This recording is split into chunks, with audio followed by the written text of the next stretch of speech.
Once again, Corey Heim is making history in the NASCAR Cup Series, this time by winning the Brickyard 400.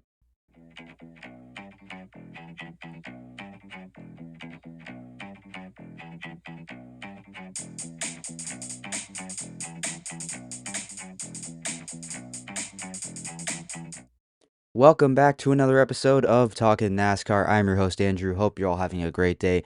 Today, we are going to be reviewing the Brickyard 400 from this past weekend, where Corey Heim, the 24-year-old out of Marietta, Georgia, picked up his second win in the NASCAR Cup Series of the season. It's crazy to say, in only 15 starts, Corey Heim has done it again. He's already tallied up more wins in his Cup Series career than Carson Hocevar, and Hocevar has maybe about 3 times the amount of Cup Series starts that Corey Heim does. It's insane. But anyways, we're going to go ahead and review that today. I know it's a little bit later in the week than I normally would, but things have been a little bit, busy for me, and I want to, take some time with it, gather my thoughts a little bit and see what I truly think of it. And because I think this race, it's a little bit more interesting and more to talk about and more to digest with what we saw on Sunday. And also, plus, on Sunday, I was busy and I wasn't able to watch it live. I was able to, watch a replay of it from TNT. Thank God for it being on YouTube TV, and I can record the race instead of it being on, Prime and not being able to record it. But regardless, I was able to watch the full race, see everything, and was able to digest everything. So I think I got a good idea of what I want to talk about here today.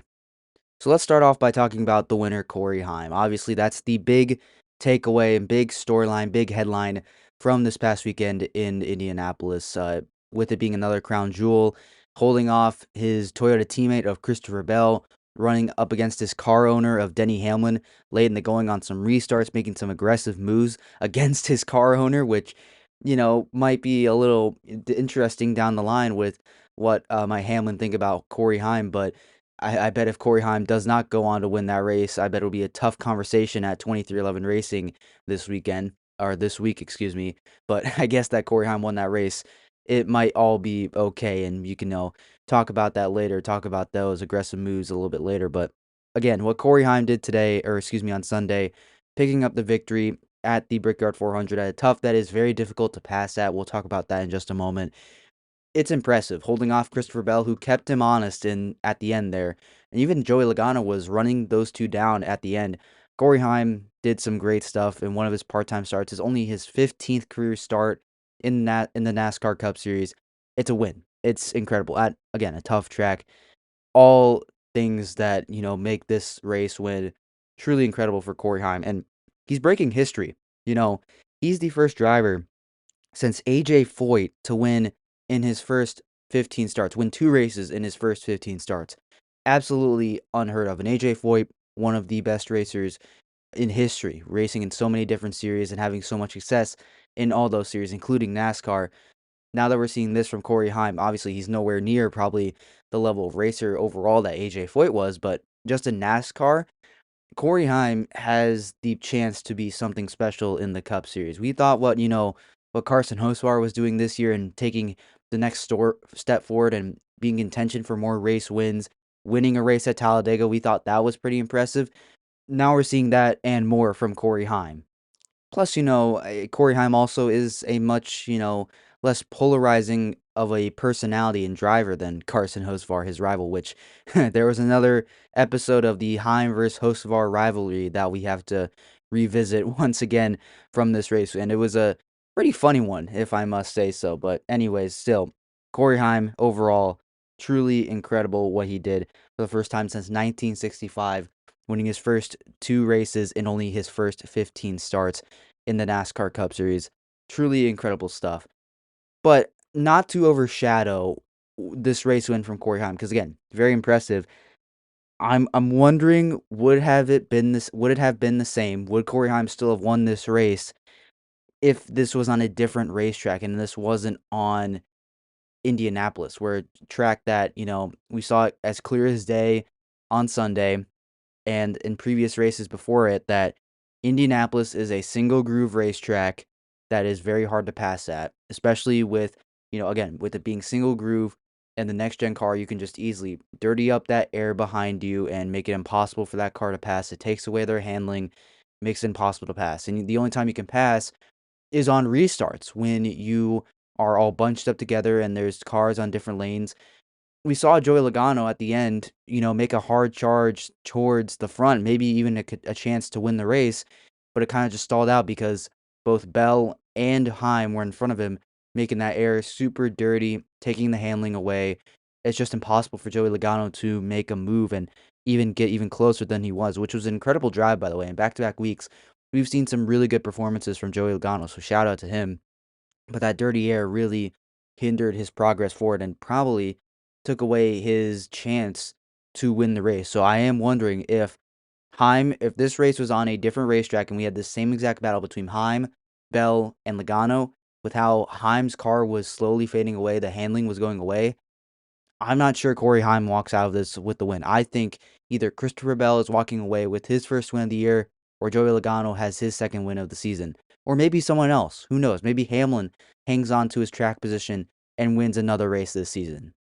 And this is something that we'll talk about probably in the next episode, but something needs to change with Indianapolis Motor Speedway. For all its iconic racing and it being an iconic venue and all the history that is embedded in that racetrack, the racing there, for NASCAR at least, has been really, really bad. It's just not been good at all, and you'll see that with my race review rating coming up in a little bit. It's not even close to what IndyCar is able to put on at that track. So in this race, it was dominated by pit strategy, and track position was the name of the game, and it really wasn't racing. This was a classic next-gen race that we saw so much last season and in 2024, 2023. Track position is the name of the game, and pit strategy is the way you move forward, which is very disappointing. You don't want to see that. You want to see the racers race and not the crew chiefs out crew chief each other. You don't want to see that in NASCAR. So that is super disappointing. But I don't think we'll dwell on that very much more. That's something that we'll talk about probably in the next episode, like I said. But let's go ahead and take a look at the top finishers from today, or yeah, excuse me, Sunday's race. I keep saying that from Sunday's race of the Brickyard 400. Corey Heim obviously wins the race. Christopher Bell, Chase Briscoe, and Denny Hamlin put 3 Joe Gibbs racing cars back up inside the top 5, with Joey Logano being the other Ford inside the top 5. A lot of Fords actually inside the top 10, mostly dominated by Toyotas and Fords, with Keselowski in 6th place. Huge race for him in his chase push. Josh Berry, how about that from Josh Berry? A big charge late with results in a 7th place finish. That is humongous for Josh Berry, who is fighting for a ride next season, possibly in the NASCAR Cup Series, because there still are a couple rides open in the Cup Series right now. We don't know where certain drivers are going to end up and what teams are going to go in, at least in terms of which driver they're going to go in the direction there. So really good stuff from Josh Berry. I'm glad to see that, he's still putting out some really good stuff, even though it's not been a great stretch, a great season for that entire 21 team, for the Wood brothers and Ford overall. But Penske overall has been showing more pace as of late. So look at Logano winning last week. So maybe a sign of changes on the horizon for the Ford camp overall. And then Ryan Preece in the top 10 as well. Huge for his chase push as well. Carson Hocevar, Heim's good friend, his good buddy out on the racetrack, ends up in 9th place. We'll talk about that controversy in just a second. Reddick rounds out the top 10. Chris Buescher just outside the top 10. Then Ty Gibbs. Cole Custer. How about Cole Custer? Had a great qualifying position in 12th place for that team. Ends in 13th. Not a bad day for that 41 camp. Then Cindric and Zane Smith round out the top 15. SVG, Suarez, McDowell, Bowman, and Stenhouse Jr. round out the top 20. And you see William Byron in 21st. Not a good handling car. Did not qualify up towards the front. Just a bad day. Allmendinger down in 25th. Not good for his chase push. Blaney down in 26th. Not a good day for him. Same with Jones and Bubba Wallace, last year's winner. And then as well, Connor Zilic down in 34th. He was caught up in a pretty big crash towards the end of the race that also involved Ryan Blaney. Blaney was showing some good pace, but ended up getting caught up in that crash, via John Hunter Nemechek, who was down towards the bottom of the order here. Nemechek kind of made it 3 wide, took the middle lane below Ryan Blaney, and ended up clipping the left rear of Blaney, ended up spinning the 12 into the outside wall, collected several other cars like Zilic. Casey Mears got some damage, same with Riley Herbst as well. And Austin Hill, I believe, also got some damage in that one as well. So tough day for them. And then Chase Elliott and Kyle Larson, 2 Hendrick drivers, both outside the top 35. Both had tire issues in this race. Larson ended up hitting the outside wall with that tire issue. Spun out in the middle, I believe in turn two, hit the outside wall pretty hard, damaged his car pretty severely. He was done for the day. And then Chase Elliott had a flat right rear tire, I believe, down the back straightaway, and he lost all his track position, hit the outside wall as well. I think it was off the front bumper of Stenhouse, and that put some damage on that 9 car, and Elliott had to go into the garage to make repairs. Did get back out on track, didn't finish in 38th, finished in 37th, where he probably could have finished if he, packed it up and went home. That's the beauty about the chase format, folks. Fighting for every point, it matters, and that 1 point that Chase Elliott earned, it might pay dividends at the end of the season. Who knows? But yeah, tough day for the Hendrick drivers of Elliott and Larson. Been a rough stretch of races towards the end of the summer for both of Elliott and Larson, and same for William Byron as well. Real quick, we got to talk about the in-season challenge before I talk about Heim and Hocevar. We got a upset for the Sentries, folks. We thought Ty Dillon's Cinderella story last year in the in-season challenge, making it all the way to the final round this last year, was impressive.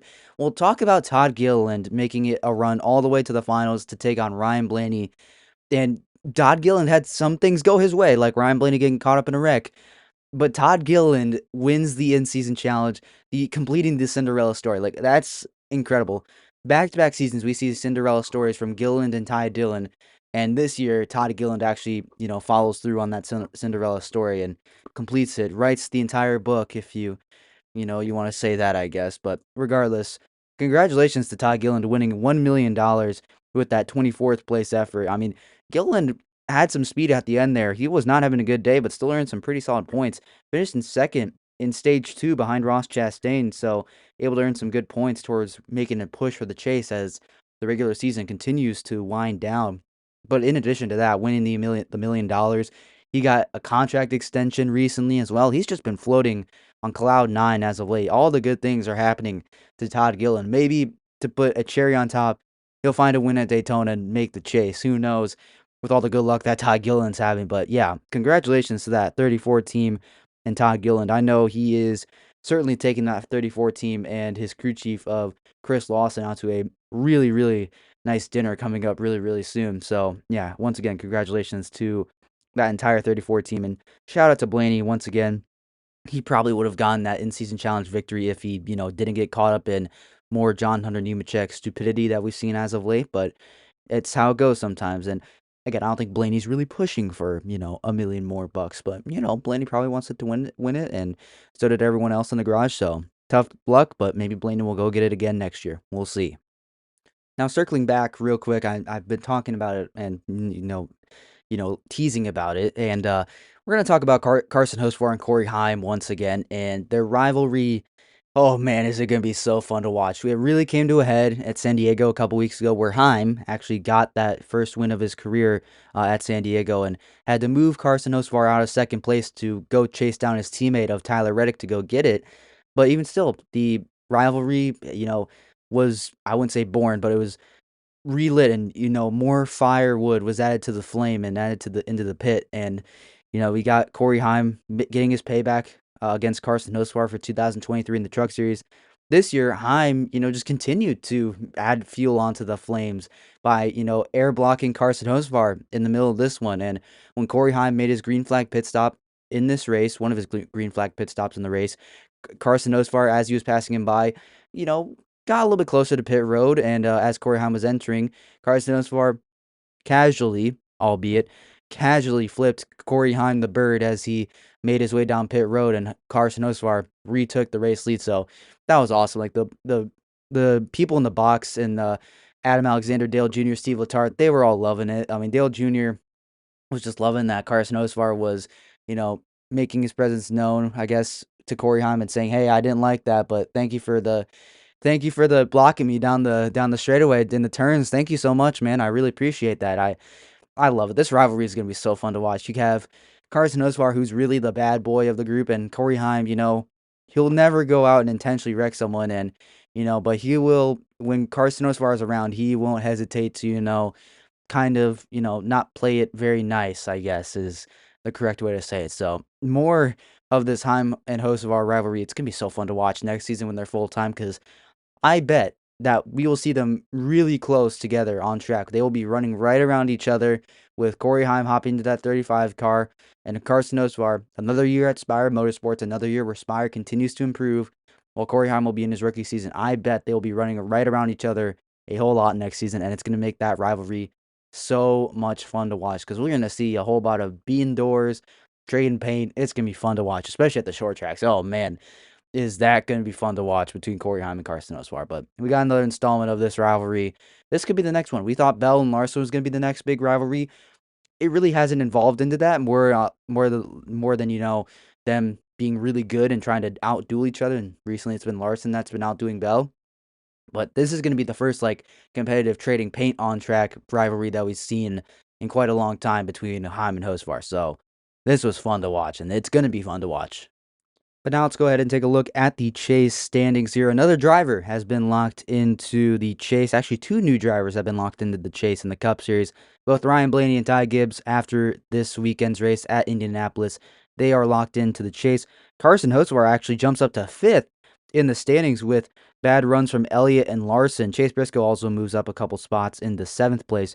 But Hocevar now is 3 points above Chase Elliott for 5th place. So don't look now, but, Carson Hocevar is making a push to maybe be top 4 in points by the end of the year because, I mean, he is about 120 points off Gibbs, but, Hocevar, he can make big swings and make things happen in the NASCAR Cup Series, so keep your eye out for Carson Hocevar. Larson and Elliott, like I mentioned, with their bad finishes, Larson drops 2 spots down to 8th, and then Chase Elliott drops down all the way to 6th.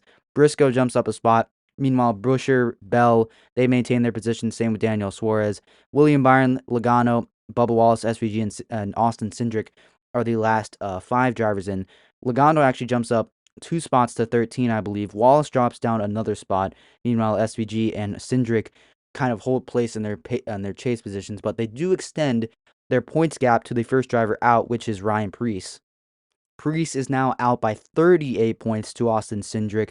Eric Jones now is out by 44 points, I believe, is the amount of points that he's out by. Keselowski, the third driver out, is out by 50 points now. Even with that good finish at Indianapolis, still not enough to make a dent into that points gap. Then Michael McDowell in the 71 team, he's out by 76 points. And then Ross Chastain is out by 82. So a lot of points to be made up there for both Chastain and McDowell. Allmendinger, Gilliland, Zane Smith, Herbst, Ricky Stenhouse Jr., John Hunter Nemechek. Yeah, I would say they're not mathematically eliminated yet, but they're getting close, and it's not looking extremely good for them. I mean, yeah, Allmendinger and Gilliland, with the points they made up, they can still make it happen, but yeah, they're out by almost 100 points. It's gonna have to be a humongous, a couple of weeks starting at Iowa next weekend, or so. It's definitely gonna be tough for those latter guys like Allmendinger, Chastain, Gilliland, even McDowell as well. But Zane Smith, Herbst, Stenhouse, Nemechek, they're not mathematically eliminated yet, but they logically are. They're not close by any means whatsoever. So that's definitely gonna be tough for them. So we'll see if they can make it up, but yeah, it's not looking good for them. Maybe Todd Gilliland can get lucky again and win a race or two and, make the chase. Who knows? Who knows what can happen to NASCAR because things have been crazy as of late. But now it's time to move on to the final segment of today's show. It is time for the race review rating. And to be honest, this race wasn't very good at all. This was probably one of the worst races that we've seen all year long outside of some of the super speedway races like Daytona. Daytona wasn't good. Talladega was fine. Even North Wilkesboro last weekend wasn't the best. It produced solid racing, but it can be so much better. But this was definitely one of the worst races of the year, probably the worst so far. And I don't know if it's really that close. Again, one groove racetrack, impossible to pass with dirty air. Something needs to change at Indianapolis before the NASCAR Cup Series can continue to keep racing here. I think they should. I think NASCAR should continue to keep racing here and continue to make the racing product at Indianapolis Motor Speedway better, but something needs to change, and hopefully they can. There's, NASCAR's been trying to talk about it. Jamie McMurray has been offering up some good ideas, but I don't know. We'll have to wait and see. So with that, Corey Heim winning his second race of his career in 15 starts is cool. It's a cool milestone, cool storyline. That doesn't really, completely cover and weigh out or balance out the bad racing we saw. So yeah, this wasn't, yeah, this just wasn't an amazing race. So, with that being said, I'm gonna give it a 63%. It's not getting a failing grade. I don't think it's, that bad just because it is an iconic race event weekend and it has a cool storyline. The racing just wasn't very great though. I might even be over rating this event. Like it could be in the 50s. It wasn't good, but I'm feeling generous because it is a crown jewel event, and we saw a really interesting winner with Corey Heim again. So we'll go with 63%. That's, I think, a D minus. Overall, it's not quite in the F range, but yeah, definitely not a good grade overall. So let me know down in the comments. Am I rating it too high? Am I not rating it high enough? Let me know what you would have given the Brickyard 400 from Indianapolis Motor Speedway. Put your comments down below, and I'd love to read, I guess. Man, I keep doing that every single week. I'd love to read what you guys have to say about the Brickyard 400 from this past weekend.